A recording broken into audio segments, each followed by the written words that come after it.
Thank you so much for joining us today for the Pastor's Potluck Podcast. Here on the Pastor's Potluck, it's similar to a normal potluck where you might get something that you want and there may be something that you just want to pass up altogether. And that's okay. There's something here for everybody. Our goal here is to encourage you and maybe in the process entertain you. If you're ready, let's dig in. Welcome to another episode of the Pastor's Potluck Podcast. A little update. I don't know if y'all caught last week's episode, but we ended last week's episode with the mystery meat had something to do with donuts, and Anna brought up that something that was completely foreign to me, and it was these super donuts that they sell in school here. Oh, yeah, they have them at the bottom of the hill. Mm-hmm. And they have them at the gas stations now. You have to heat them up, though. I did not. Yeah. I never liked them. Rookie mistake. I never liked them. I did. Here's the thing. We never got, like, real donuts when I was a kid. And so that was the closest thing I got to a donut. I don't like donuts. Yeah. I'm not a fan either, but those are like cakey, and I like the cake donuts. I think maybe that's why I don't like it, because it's like you don't like the cake donuts. Yeah, it's like too cakey. I like the cake donuts more than regular donuts. All the way.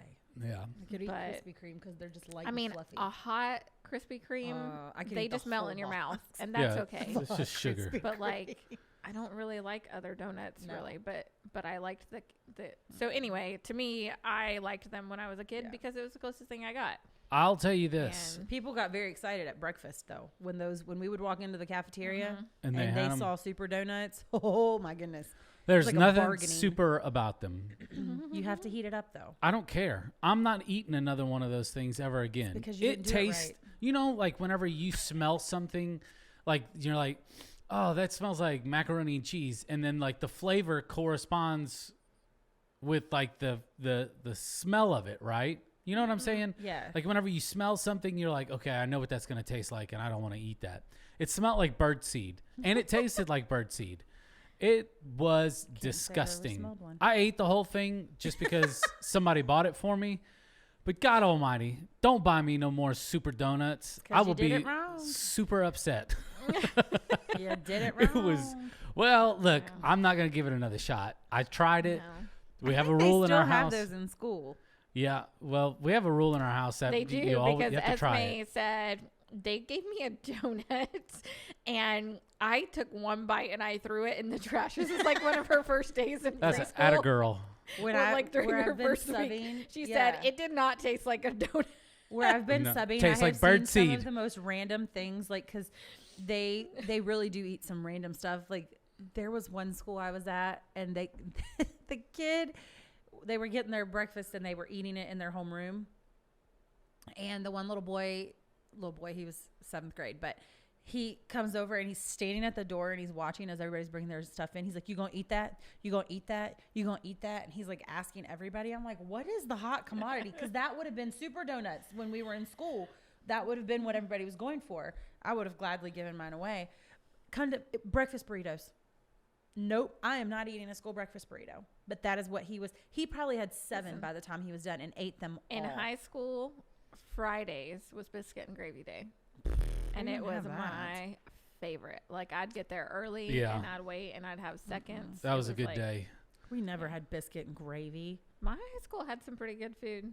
Yeah. I have to say. We had a small school, so I don't know if that mattered, but Nitro was slacking. It was okay, so just to kind of give you like a little bit of insight, like my graduating class was 796, which is an insane like this is the high school, so there's like 3,500 people, and they just it just dwindles down, you know, people drop out or whatever, or transfer schools or get kicked out, and we had like just like a general line that did like hot sandwiches, like chicken sandwich and burgers, and they were already pre-wrapped, and it was. But then we had like a Mexican food aisle. We had like an Italian aisle. We had, and so you had like 5 or 6 different options. Was that in Texas or Louisiana though? Texas. Yeah. Man. Yeah, I graduated high school in Texas. Jealous. But dude, in Louisiana, my brother had a graduating class of 2. What? Oh my gosh.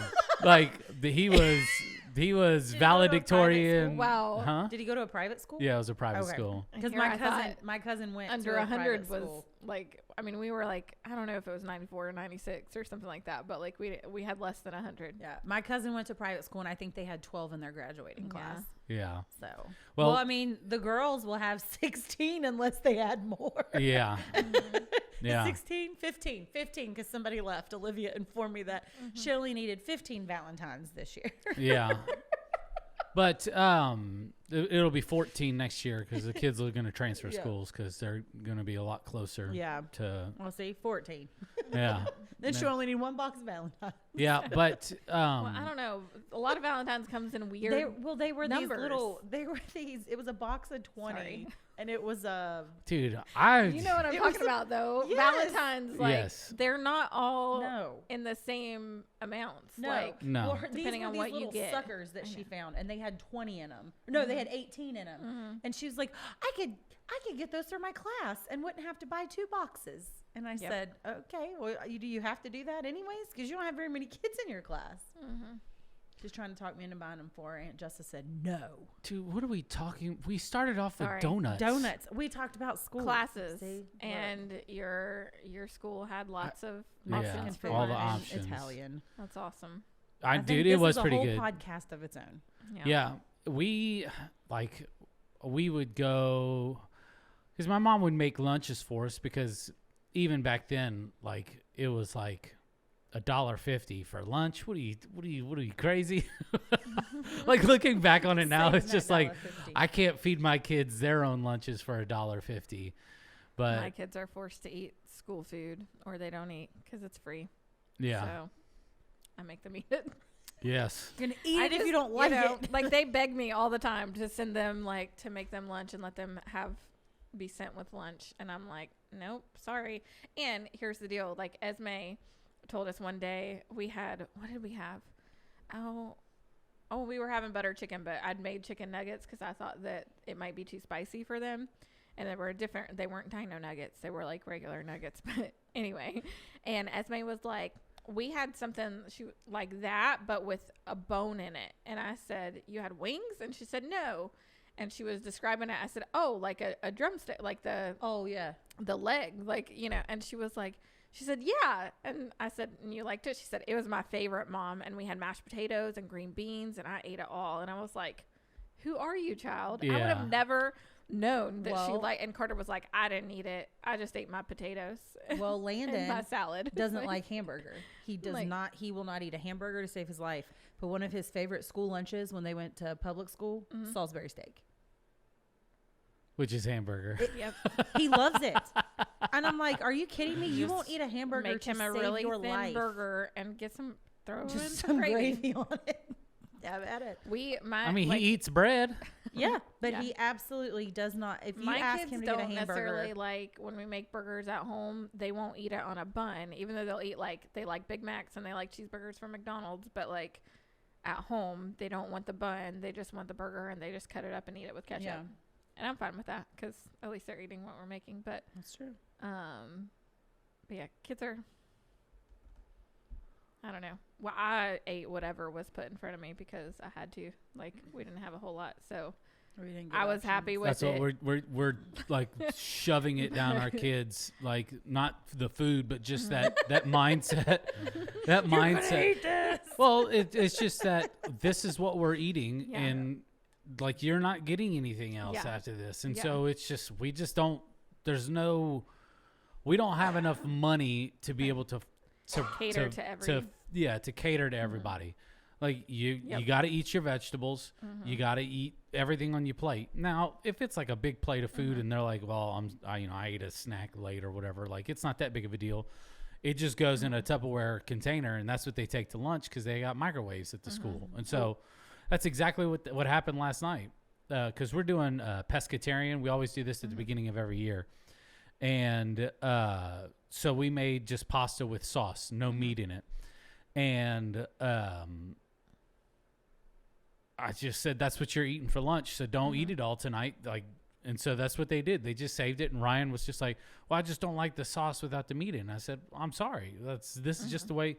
And it was kind of really cool. Like my son, Luke, he made it all. So he cooked the noodles. He warmed up the sauce and everything in pans and everything. And he follows the directions to a T. Sure. So like the pasta comes out like perfect, you know, because, you know, like myself or Erica, we kind of get like distracted, you know, the dogs are fighting or they need to go outside. And we come back in and then you got like overcooked mushy pasta, which is terrible.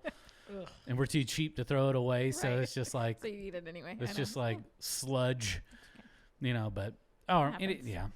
But we just want to like, because my kid, I know that in life that we're going to be put in some pretty crazy situations where maybe somebody invites us over.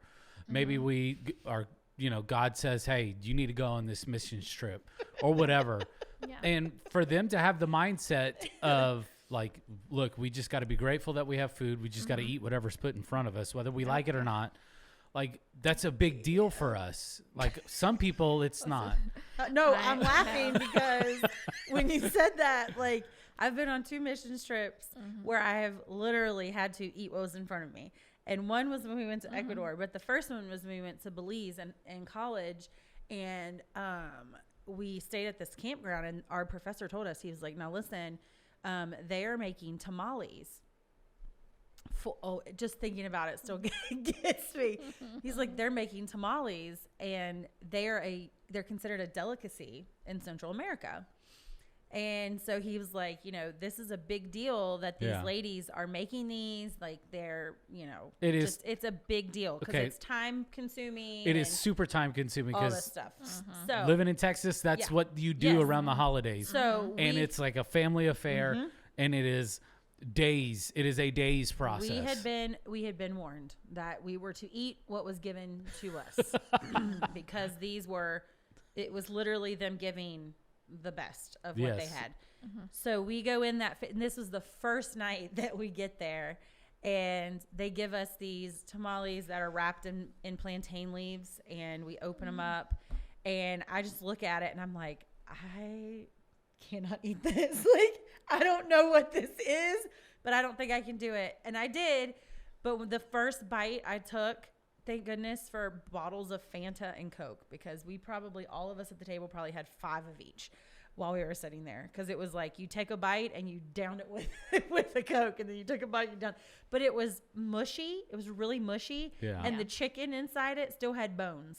And I was like gagging to like get it down. But I did it because I was like, I am not. Our professor told us, he was like, when something happens, and he's like, I don't immediately want you to think like, ew, I'm not doing that, or ew, what's that? I want you to stop, and I want you to think, that's different. I wonder why they do it that way. And so with every bite, I'm like, that's different. I wonder why they do it that way. Then when we went to Ecuador, the first day we're on our site, the guy looks at Cheryl and was like, everybody good with fish? And Marie and I are both like, oh gosh, no, we're not good with fish. Because Marie and I don't eat seafood. Like, we do not eat seafood. And so I was like, you know what? It's fine. I'll eat whatever else is there. I just won't eat the fish. But I was so hungry by the time lunch came. Cheryl's like, just try it. And I'm like, I don't know if I can. And Cheryl actually documented it. There's a picture of Marie and I with the fish on our forks. And we're like, and I ate it. I ate a piece of it. Like a whole, like there was like probably like 4 or 5 little like cut up pieces in the thing. And I ate all but like 2 pieces. So I was proud of myself. Yeah. I wouldn't eat again, but I was proud of myself because I ate it. It was a white fish, like real mild, and they had some kind of yellow sauce on it. So it was fine. It didn't taste that's like right up my fish, alley. Right? Like it was good. But I also tried octopus while I was there. So that's chewy. It was very chewy. It is not my favorite. But no, well, the first time we went, we got to eat in the homes of some of the people, and that was interesting because I got the lentil and vitamin milkshake, and I got the, and I had some kind of soup that had some things in there. I didn't know for sure what all was, but the chicken and whatever sauce that woman put on it was amazing. Well, I mean, like that first day, they bring us out these stinking coconuts, and I'm like, oh, I don't really know if I'll like Oh, dude, I love stinking fresh coconut. Thankfully, Kenneth downed like 5 of them that day. It's so good for you. They were massive, though. And we're like, yo, I can't drink all this. Plus, there's like work to do. Well, I literally took my straw and made the hole bigger and just started chugging it back so I could get it like down, because it was fine. I mean, it was good, but it was so much. Yeah. And then they brought there was like fresh papaya or fresh dragon fruit. That wasn't my favorite. One day she did cut up some like watermelon and what was it? Mango? I think it was mango. Yeah. And that was good. All that, and brought it around to us. But there were things like, I mean, these they're bringing these, like the guy with the dragon fruit literally rolled up with his car, opened the trunk, and the whole trunk of his car is dragon fruit. And they bring me a whole one. I mean, they're big. You're like, I've never seen this before. How do I even, do I open it up? I don't want to tell him no, but I can't. So literally, I'm like thinking that other people are going to come over, and he has this machete and he cuts it into 4. And I'm like thinking that other people are going to come up and like take a piece. No, that whole thing was for me.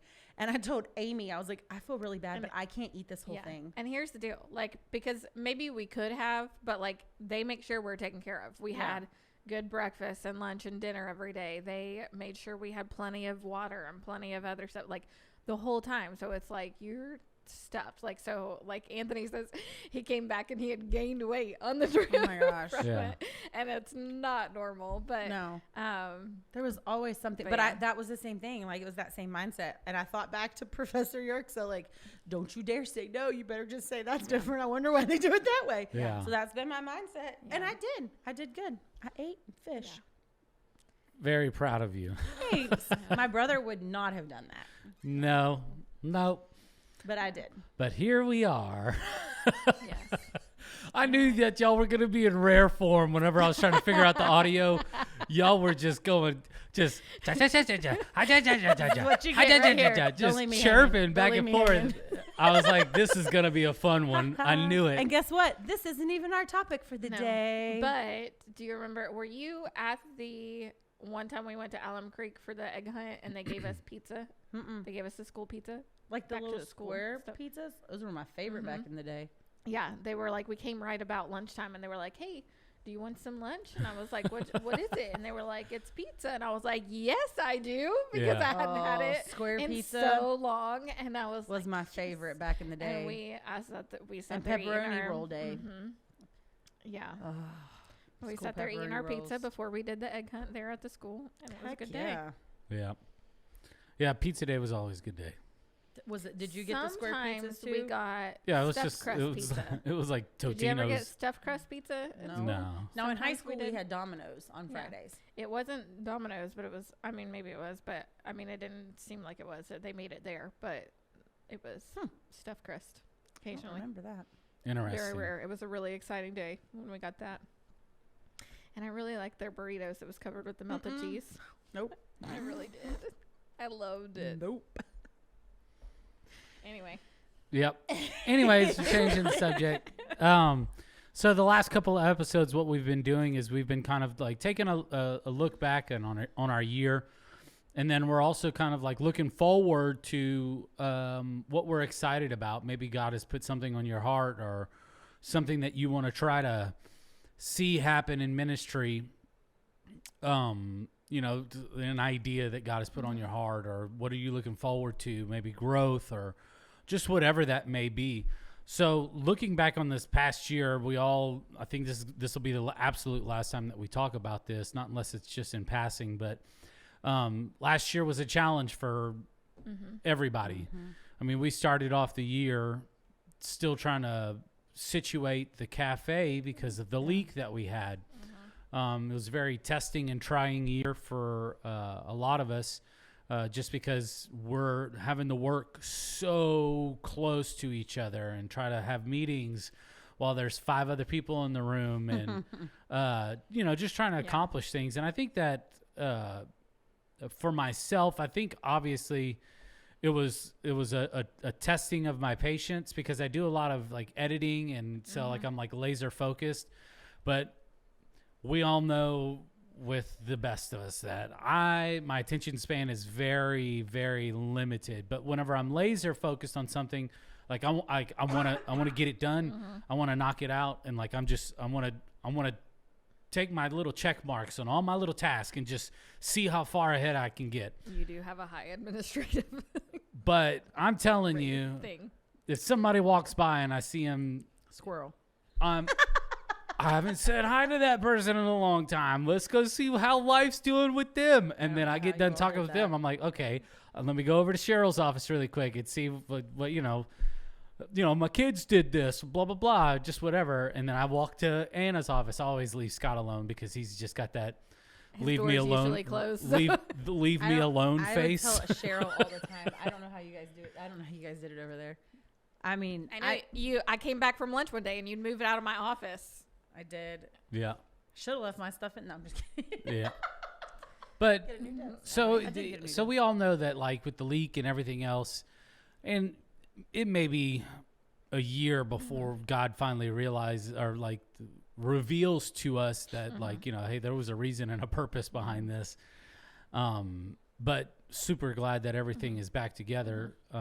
But so Pastor Cheryl, this past year for you, what were some of the moments where you were like, okay, God, like I really need to rely on you because like maybe this work environment is not necessarily working out, or maybe was it just like a relearning of something for you? Was there a revelation for you during that time of the leak and like all the separate challenges that we had dealt with?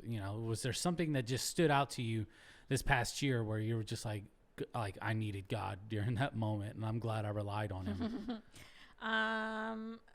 Definitely. I probably more than anything was just to continue to trust him in it all, like to trust and be okay with the putting some things on hold for a while, like because there were a lot of I'd really had a lot of ideas for the beginning of the year, and all that kind of just washed away. Quite literally. Yeah. And so I kind of had to put a lot of things on pause and just say, okay, God, like I don't understand what's happening here. Like, I don't know why you gave me these ideas, these thoughts for this stuff, and then like I can't do any of it right now.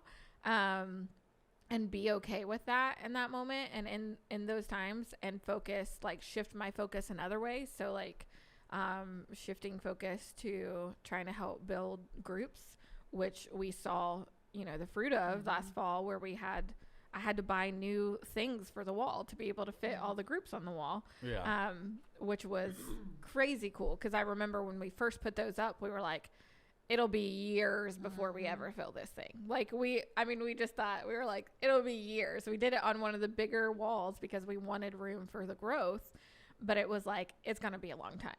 Yeah. And then to see that happen where it was like, oh man. Cause like when we first got it done, it was a few months later was COVID, which shut everything down for a while. And then I come back, everything's like going well, and I have these other, and then everything, whatever. So and surprise, there's a water leak. But I think like knowing that just because, I've heard Andy Stanley and other people say this a lot of times, like just because it's a no for now doesn't mean it's a no forever. And like remembering that like in a season, you may have ideas or dreams or thoughts on something. And just because you can't do it immediately doesn't mean it's not from God or that it's not good. Just knowing and trusting that like when it is time, when it is the season, and like some of those things still haven't happened. Like, cause we still like one of the spaces that I still have to work on is our prayer room. Like that's the one space like within the main building that still isn't like back in order. Cause they're still like, with what we did from everything, bringing the youth in and giving them a bigger space, like trying to find places for everything, rehoming things. And so that was where a lot of my focus was, even like towards the end when it was time to get back into our places, was finding ways to reorganize and rehome everything, like including the printer, including whatever. And so it's there were a lot of days where I had step counts like I did in New York, or went home with sore muscles or bruises because I'm moving stuff and I'm like, why? Like, I'm sitting here like, really? Like, this was not ever in my job description to like reorganize rooms. And like, I'm up here, you know, going through stuff in the rooms before, like trying to clear out one room and then, you know, having to move, like shuffled things around. I don't know how many times there was a point where I was like, hey, we got to get realistic about what we're going to keep and what we're not, because we don't have the space for it all. And I remember like kind of being frustrated. And so Anna and I were here one day and we were just like, we're just going to make the decision. We're throwing this stuff away. Yep. Because we were like, I was like, we can't keep it. Like we can't there. And really like, it's probably just going to sit there. We probably wouldn't want this stuff. And so we just made the decision to throw some things away. But in those moments, it was like I had a friend that was like, are you the new workhorse or something? And I'm like, it's just a season. Like, and it's okay. Like, I know because, and I really kept looking back to that moment, like during sabbatical, when I learned a lot through the story of David, of like, in those times when, you know, he'd been anointed as king, but he was still living as a shepherd. He still had to do all these other things. Like, and he could have sat there and been like, this is beneath me. This is not what I'm supposed to do. But he trusted God in that moment for it to be, you know, he would be placed where he should be in due time and continue to stay faithful. And that's what, like, I kept looking back to, of like, just stay faithful in this, no matter how hard it is, no matter how tough it is or how crazy it seems or ridiculous it seems. Like, stay faithful, because eventually it will be what it should be. And so that's what I learned. Same question for you, Pastor Jess. It's, you know, like we all know that last year was a very testing year. And I think for everybody it was just like, all right. Yeah. It's just like, you know, for you, what were some things that you like realized or maybe had to relearn, or, you know, what were those things, those like standout moments where you just like, okay, God. Yeah. I think for me, there were a lot of those moments. Last year, actually, so we've done a podcast before where I told you during COVID I had started a blog. Well, at the beginning of the year, I wrote about this past year, and I had talked about how this past year has probably been, for me, one of the toughest years. Because, well, I don't want to say the toughest, because I've been through quite a bit, but I would say the toughest in the last probably 10 years, because it just, I felt like every step of the way there was like, it was hit with like, just, I don't even know. Like, I was just being hit. Like January, I was so excited.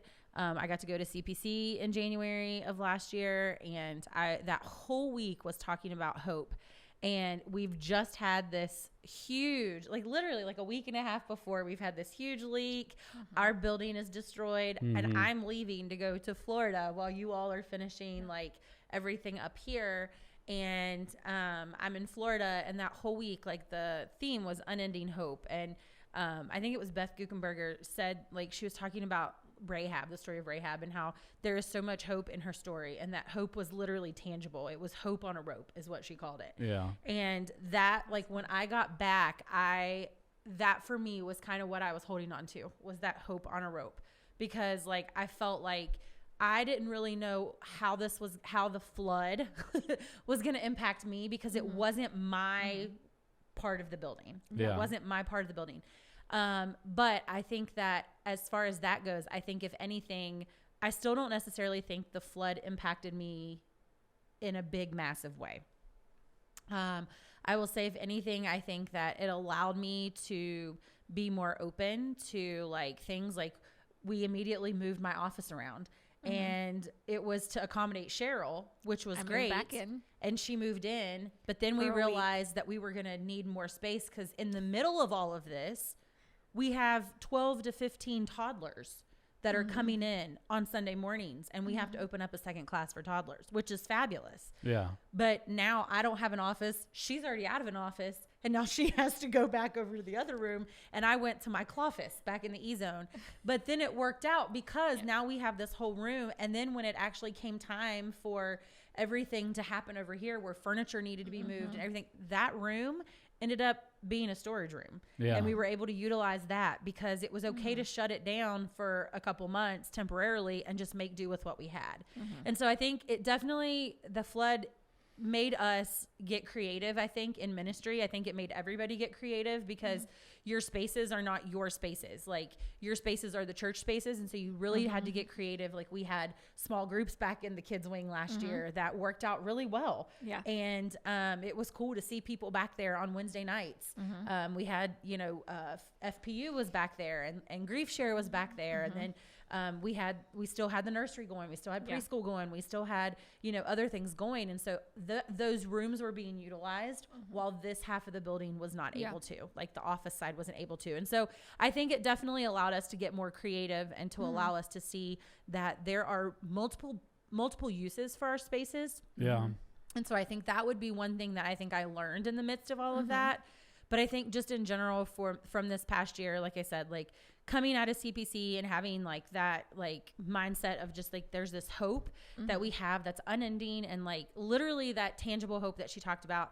And then it was almost like I came out of that season of just being so excited and, you know, whatever, and just literally just hit a wall. Like I hit a brick wall so hard. I really, and Cheryl can attest to this because she was the person I was going to for it. But like, I really, really struggled probably from March till June of just really feeling like, is this where I'm supposed to be? Like, I really, really, really felt like there was so much like inner, like, what's the word I'm looking for? Like, I don't know, like just not feeling good enough. Like not imposter syndrome. That's what there was. There was a lot of that imposter syndrome. And it hit hard in March, from March to June. And was able to go on vacation, and really I think vacation was the best thing for me because it allowed me to kind of reset and really get into a mindset of like, no, this is where God has placed me. This is where I'm supposed to be. This is where, you know, you are doing what God has called you to do, and you need to be, you know, you need to be a part of that and not just like sit back and do whatever. But I can also see over the past year that in those moments when I felt like I couldn't do it is when my ministry failed the most, is when my ministry struggled the most. Like I was not all there for VBS. Mentally, I just wasn't. And VBS for me was not great. The kids would have never known that there was nothing great about it because they had a blast. But for me, it was not great. And I can see that. I knew that immediately. And so, you know, again, we go through June, July, August, and end of August, I walk into this building and I have an injury in my foot that is literally like took me out. It was the day before I was supposed to leave for another conference. And I was determined that no matter what, I was going to that conference. I didn't care. And my mom kept saying like, what happens if you can't go? And I'm like, no, I have to go. Like there's no options. I have to do this. Because I had started to kind of feel that, that weight of like just not being good enough again. And it had hit really hard again, probably middle of August. And so of course that happens and all that goes on, and get to this conference. And the moment we walked into that conference, the main speaker, Ryan, said, there are some of you that are coming in here today that feel like you can't go on, that feel like your cups are completely empty. There's some of you that are sitting in this room right now that feel like you don't belong in this room and that you do not have. I'm sitting here and I literally have tears. That's me. Terry was sitting beside me, and the ladies that thankfully, like the ladies that went on that trip, there were 6 other ladies went with us. One of them was Terry, and then the others were a bunch of children's pastors. And so we're all we took the church van and we're all in the van. And so they knew where I was mentally in the midst of all of that. And because I mean, I had literally just spent 6 hours in the ER the day before. I couldn't walk. I had a boot and a scooter like to make it through the week in Nashville, and a bottle full of Oxycontin, a bottle full of medication. And so it was a lot, but I remember just sitting there, and I had my friend Christy on one side and Terry was on the other. And I literally just had tears pouring down my face. And I was like, man, like this is yeah, are you talking to me? Because I feel like you're talking to just me right now. Yeah. And it was one of those things, again, where I just felt like God was just reminding me, like, Jessica, you're where I want you to be. Mm-hmm. And I am telling you now, I can without a shadow of a doubt know that conference came at just the right time. Yeah. Because 2 weeks later, I was hosting Refit and tore my meniscus in my knee. And I think for me, that was probably the hardest part of this past year. So from September to December was probably harder than anything else, because I don't think people really tell you how an injury like that can affect you mentally. Mm-hmm. Because here I've just gotten off this like really great conference, and I'm like finally in a place where I feel like I'm starting to gain a little momentum, and boom, I get hit again. And it was awful. And mentally it was a struggle, because at that time we didn't know exactly what the tear was. It could have been an ACL, which could have been a really bad thing. Not that the meniscus has been any better, but it has been a lot of relying on God in the last 4 months. And it's allowed me, I will say that, it has allowed me to really realize that I can't do it by myself. When we were in Ecuador, we did the kid story, and they had asked us to pair up with someone and talk about like the hardest time of like the hardest thing that we've experienced this past year. And of course mine was my knee. And I was paired up with Marie Zwick, and a week before we left, Marie had a heart episode, is what she likes to call it. She had a heart attack. But she had a heart episode, right?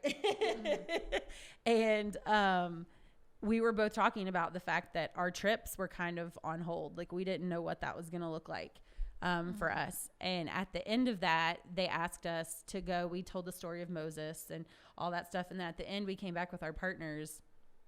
And we were asked to pray for our partners, and Marie was praying, and when she was praying, because I was coming back and we were having surgery. I was having surgery a week later, and she was praying and said, like, allow this to be a learning experience for Jessica, to learn that she can rely on other people, because she is extremely independent and likes to do things on her own. And I realized in that moment, like, that is exactly, I think, like, the lesson that God was teaching me in this past year was like, I don't have to do things alone. I can invite other people in. Just because I like to do things by myself doesn't mean that I have to do things by myself. Yeah. And I learned that, I can trust other people to do things. I can really allow that to happen. And I can invite others in. I don't have to like keep people at arm's length, and I don't have to be independent all the time. And so I think that for me this past year has probably been what I've learned the most. It has definitely been one of the hardest. This past year was probably one of the hardest I've been through in a while. Mentally, it was really, really rough. Yeah. Because there was a lot of that imposter syndrome that would creep up at just the right time, and just derail me and throw me for a loop. But well, looking to the future, obviously, we like to look back and see all of God's faithfulness and the way the Holy Spirit works, and just those times that we absolutely need him, and we're super grateful for it, and we like to tell other people about those things. But I also like to keep my eyes on the prize and just keep moving forward, and just talk about the things that that maybe we're excited for ministry-wise, maybe even personally. Like what are we excited for this new year? There's so many opportunities and chances every single day for something to happen that's just going to be absolutely incredible. But what are those things for you, Pastor Cheryl, that maybe that you're looking forward to, or maybe that, there's something new personally that you want to try, or just whatever that may look like? What are you excited for in this new year, even though we're like 3.5 weeks in, 4 weeks in? Yeah, it's still January, so it's good. 3.5 weeks in. Yeah. January. We'll just say it's still January. Yep. Well, Esme just turned 6 yesterday, so that was exciting. Well, I guess when people are listening to this, I will say Wednesday. Esme turned 6 on Wednesday, so that was fun. But like, as far as the kids go, I am just really excited for this next school year because Anakin will be in preschool. And so it's crazy. We will no longer have a daycare payment, which is so exciting. Anybody who pays for childcare knows and understands that sentiment.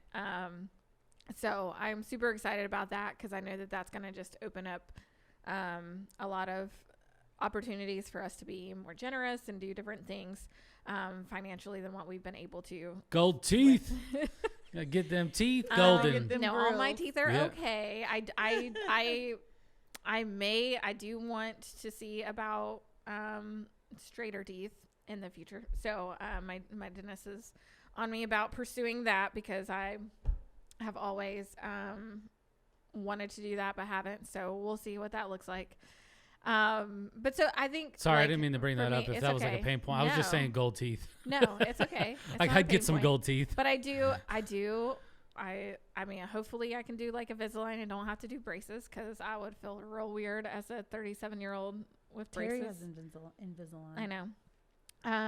But so that is something that I like personally, I should say, like just taking better care of myself is something that like I started this past year, but being consistent with it. Yeah. I have been consistent with it, even though my buddy's kind of fallen off the wayside because of different things, but that's okay. Like I'm proud of myself because I haven't let that, affect me, where before, like maybe I would have, I've just continued to do what I know I should be doing.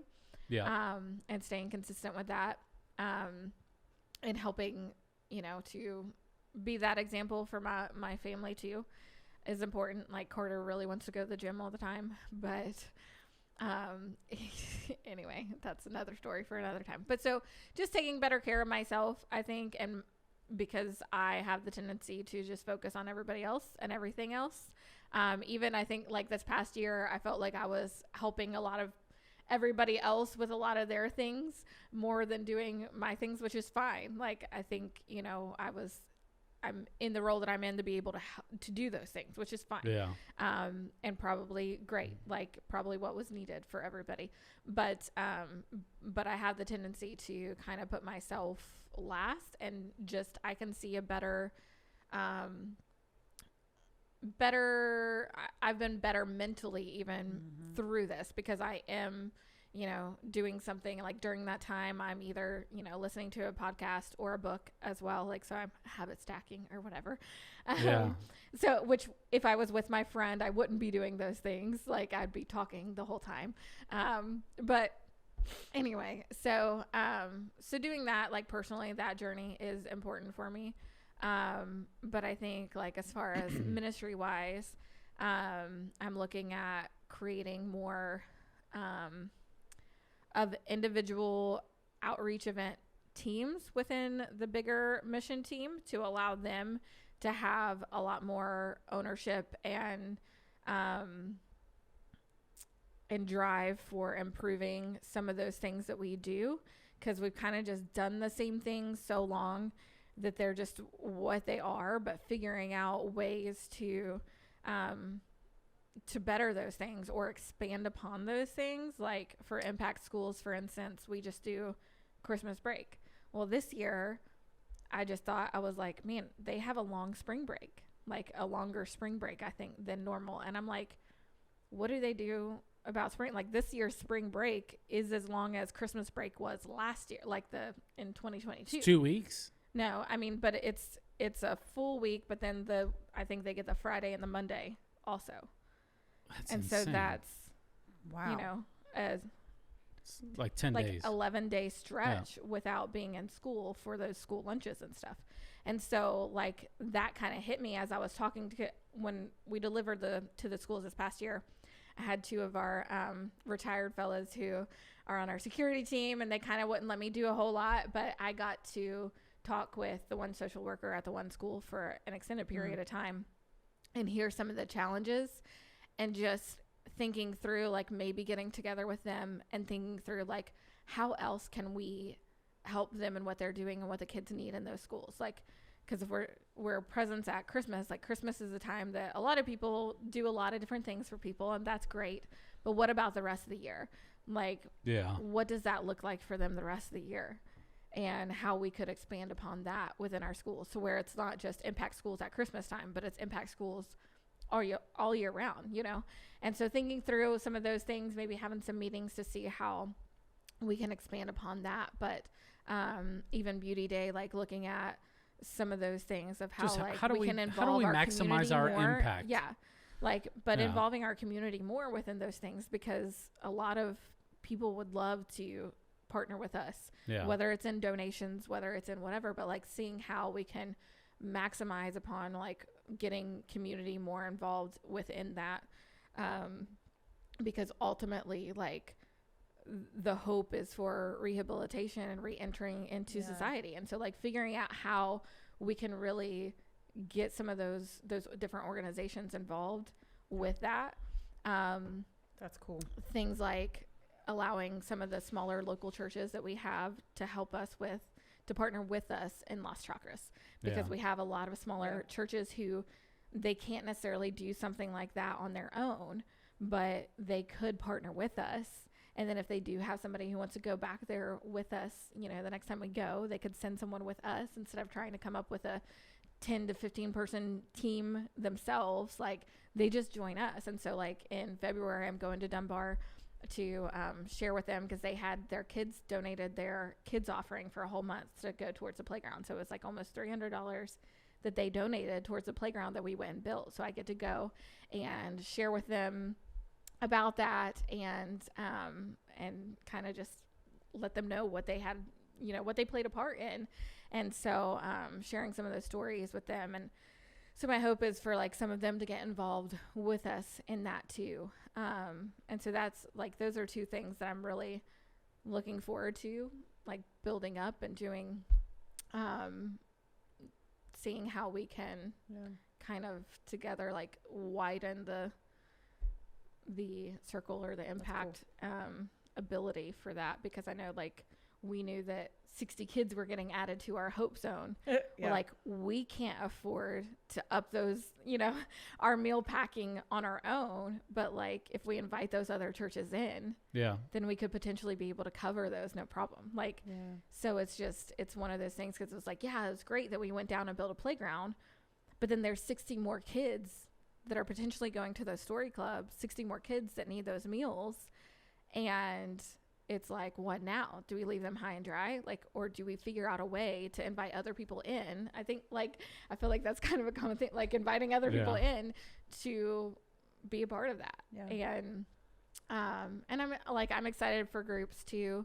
I have thoughts and ideas for those things, but I think groups are in a really good place, but I think a lot of my focus will be on some of the processes and some of the things to help sustain the growth that we see and the next steps that we see, like with baptisms and salvations and those things. Like, how do we, and new guests, like how do we really get them into what we're doing and allow them to continue to know that there is still like a journey for them and what that journey looks like, and figuring out those things. So Pastor Jess. I think for ministry this coming year, I'm excited for a couple of things. One, we're starting a new curriculum. So we've been piloting that here in January, and it's the GROW curriculum, which is what our teens are currently using. But just in the last 2 weeks of piloting that, so we tried a new one in December, and then we are doing GROW now. And just the excitement already that we have behind what we've chosen is really cool. So I'm excited to see what that looks like going forward. I think that'll be a lot of fun. The kids are excited about it already just within the last 2 weeks, and volunteers are excited about it already just within the last 2 weeks. And so I'm excited. I think it'll be fun to see like what that looks like going forward for us, but also being able to mirror kind of what they're going to see as they go into high school and middle school and high school. They'll have that same kind of curriculum. So I'm excited about that. And to see what that looks like. Another thing I'm really excited about is Vacation Bible School, because we are actually writing our own Bible school this year. And so we have a committee that is meeting that is literally planning this from the ground up. And so we had our first meeting last week, and have some really great ideas. Our theme is like superheroes and how Jesus will be the ultimate hero or is the ultimate hero. And so like, I'm excited. I think that'll be fun. It'll be fun for the kids, to see that, but then also to kind of see what we can do, when we, again, invite people in and allow them to use those gifts and talents like that they have been given. Like Cheryl's going to help a lot with the curriculum portion of that. And so, but we have, and she's excited about it, but then we also have people that like, we have interior designers that are on our team. So that's exciting. You know, we have school teachers that are on our team. And so it's just exciting to see what that is going to look like. So that's one thing that I'm excited about. And then I'm also really, really excited about camp this summer. I think that that's going to be a blast. I get to help direct that this summer. And so I'm excited about camp too. So I think those are the three big things, like maybe within like the next 6 months ministry wise that I'm excited about. And then personally, we were talking before this started. So, you know, lovely surgery has really derailed my ability to do much of anything since September. I haven't been able to teach refit. I haven't been able to work out. I haven't been able to do anything. And so, I started back last week going to the gym. It's not to do anything other than to get my legs working again. And I know that because of that, other things will fall into place. But I've really got to work on just getting my knee back and working and muscle built back up. I have no muscle in my leg right now. So getting that muscle built back up and those kinds of things, because I know that that will help me in the long run as well. Yeah. But I also do this. I've done this for the last couple of years. I just like at the beginning of the year, I write like just anything down that I think would be fun to do or things I want to pray about and see happen or whatever. And I've done this for the last few years. And then at the end of the year, I go back and I'm like, oh, I actually did that. Or, oh, I got to see that happen. So like last year, I think I had crossed off like 27 things off the list, which was really, really cool. Wait, your list is that long? Oh yeah. Like my list has like 75 things on it. And if it doesn't happen, it's okay. One thing on my list. Well, the good thing is that if it doesn't happen, that's okay. I can always do it next year. No, see, that's why I like to just do one, because then I can work towards that one thing and check it off. Like last year, I had a goal. I was like, I'm just gonna run a 5K. Like I want to get healthy enough to run a 5K, and then I want to, just get better, hopefully. And then I ran 12, and so like at the beginning of this year, I was like, I'm gonna run a 10K, like one of the ones where they give you like a bib, like legit time, not just like, hey, let's go to park run, and then they, but like. Yeah. I mean, it's legit, but it's not as legit. Like you don't get like a bib and a t-shirt, like every single weekend. Yeah. No. But so that's what I do. So that's like a goal of mine. And so I know by the end of the year, I'm going to run maybe 4 or 5 of those. And then the next year, like in 2025, which is really weird to say already because we just got to 2024, I know. But I want to do a marathon. Yeah. That's the goal. I'm not even going to do the half marathon. I'm going straight to marathon. Wow. Call Reagan. Dude, shoot. I've already messaged her about some stuff and whatever. But so that started off the year with the stinking broken toe. Yeah. Listen, I'm like, look, Lord, I don't know what you're trying to teach me right now, but this ain't there's a better way to get my attention. Pretty gross, Jared. Well, I'm just saying you don't have to break my toe to get my attention. I was there. It was pretty gross. Oh yeah, that's right. You helped clean it. But yeah, so that's what I'm excited about is just seeing what I can do this year. One of those things is learn Spanish. Oh, goodness gracious. Hey, yep. I told you I got little flashcards for Carter for Christmas. They were part of his stocking stuffer because Carter really wants to learn Spanish too. And so I was like, we can just learn as a family. So I got him. It was like a random impulse buy. I wasn't even looking for anything in the books. I was looking for something in electronics for Anthony, I think. But like, I looked over and I saw these little flashcards for to learn like basic Spanish words. And so like, I think he knows, like, if I say manzana, he knows that's an apple. Like, anyway, so we got those and like, anyway, but yeah, we are trying to learn Spanish as well. That's cool. Because he really wants to go the next time, but he's so bad about just randomly speaking Spanish or to people. Like he'll say like, hola and whatever. And occasionally he's been caught where they're like, oh, you speak Spanish, but they're asking him from in Spanish. And he's from like, South America, duh. I know. Goodness gracious, my child. Anyway, yeah. Yeah, so I started Duolingo. I started I started paying for it. Mm-hmm. So I was doing the free version, but that's the best. You get more. Yeah. You get more. Yes, like with the free stuff, you only have like 5 lives if you get something wrong, which I get stuff wrong. And so I started paying for it. It's hard when you have an accent. Like learning. I thought you were just like, I got this app. I just started paying for it, but I haven't really used it yet. No. I've used it because we've all been there. No, I've used it every day. But yeah, we do want to learn. But I had 3 years of Spanish, so it shouldn't take me too long. I had French. But I'm telling you, when you don't use it, yeah, it's hard to learn. And our senior year, so like my school was set up to where you took 3 years, like freshman, sophomore, junior in high school. You took your 3 years, and your senior year, you were supposed to take a trip somewhere. Yeah. To where you would be over there for like 2 weeks, and you had to speak Spanish the whole time. Well, our trip got canceled that year because we were supposed to go to Madrid and somewhere over there else, like several places, and there was some kind of conflict going on during that time, and it was not going to be safe, and so they just, instead of planning a trip elsewhere, they just canceled. And so I blame that on the fact that just kidding. Alrighty. Oh, sorry. We got to get to the mystery meat because you got a meeting to go to. I do. Okay. Mystery meat question, in case you don't know what this is. If this is your first time listening, what we do is we have this giant jar full of random questions. It's just like the mystery meat at a potluck. You just don't know what's coming. And sometimes it's okay and sometimes it's not. But today's question is, what is the weirdest food combination you enjoy that others might find strange? Potato chips and mustard. Just regular potato chips. They have to be Ruffles or Lay's, like the crinkly one, and just, straight up mustard. plain yellow mustard. Yes, but it can't be like the thin. I don't think that's the weird. Thin chips. Like we used to sometimes mix like ketchup and mustard together. No, I don't do that. I don't do that. It's just regular potato chips with mustard. Listen, I don't think that's that weird. Dude, mine's a weird one with chips too. And I can't believe I'm going to say this, and my wife's going to laugh because I'm finally telling the world my secret. So I like crunchy Cheetos. Mm-hmm. We've talked about this. Yes. Mayonnaise? With Miracle Whip. Yes, I knew it.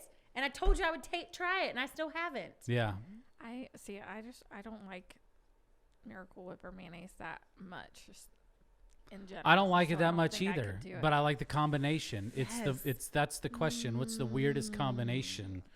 Weirdest combination. I think we've talked about that before. Yeah.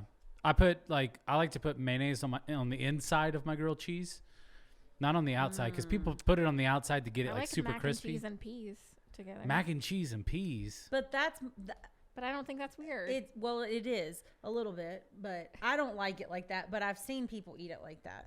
I really like. I would eat that as a meal. Now, when I was little, we'd have that with like cheddar wurst. What is that? Also, it's like sausage with smoked sausage with cheese inside. Yes. Okay. Like a bratwurst, but with cheddar in it. Okay. Yeah. And that's still one of my favorite meals, but. Yeah, I like mac and cheese and peas. I also like, but I don't think it's weird.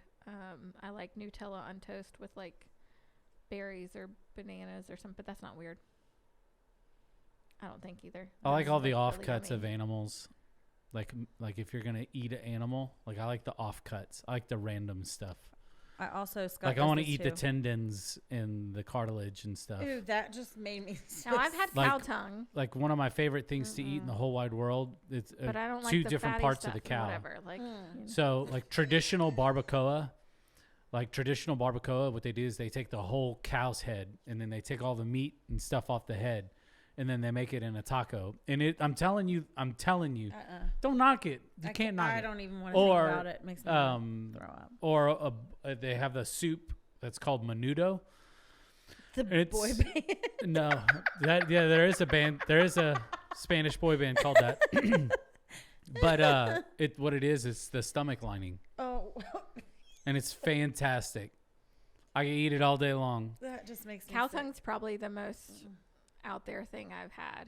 Lengua. That's what it's called. Okay. Yes. I've had octopus too, but yeah, cow tongue. When I went to this, a guy I dated, we went to Lexington maybe, and there was like this Korean barbecue place where they had like a buffet. You got your stuff and you cooked it on your little thing on the table, and they had cow tongue. It was sliced real thin. Yeah, you have to chop it up or slice it real thin. But like on there with the like sauces you mix it, cook it in and all that, it was fantastic. It was super like tender. Like, did you know a cow's tongue is like 18 inches long? I'm gonna be sick. All right. So another really random thing that I eat. No, I'm just kidding. Actually, there is. So Scott and I both do this. We like bacon bits with our spaghetti. Y'all are too much. Yep. Put bacon bits in your spaghetti. My mom puts ranch dressing in her spaghetti. Yep. All right, my Italian heart just died a little. For real. I'm not even Better Italian. Than cow tongue. No. Oh, my goodness. All right. Whatever. Y'all are nuts. Thank you for sticking around and listening. We made it. Yes, we made it through. Jared's like, get me out of this office with these two. I thought I ate some weird stuff, but whenever y'all put fake bacon on spaghetti, It's not fake. it is fake. Thank you very much. It adds Some a of little it's crunch. Then put breadcrumbs You get the real bacon bits. and bake it. No, we don't do real bacon bits with it. It has to be the imitation bacon bits. It's just a little bit of crunch to it. No. It's delicious. All righty. Y'all have a good week. Hey, y'all be safe if y'all are in the Charleston area listening to this with all the snow and the nuttiness going on today. But we'll see you next Friday for another episode of the Pastor's Potluck Podcast. Cue that music. Cue that beautiful bean footage. Thank you so much for listening in with us today. We really appreciate it. If you haven't done so already, go ahead and hit that subscribe button.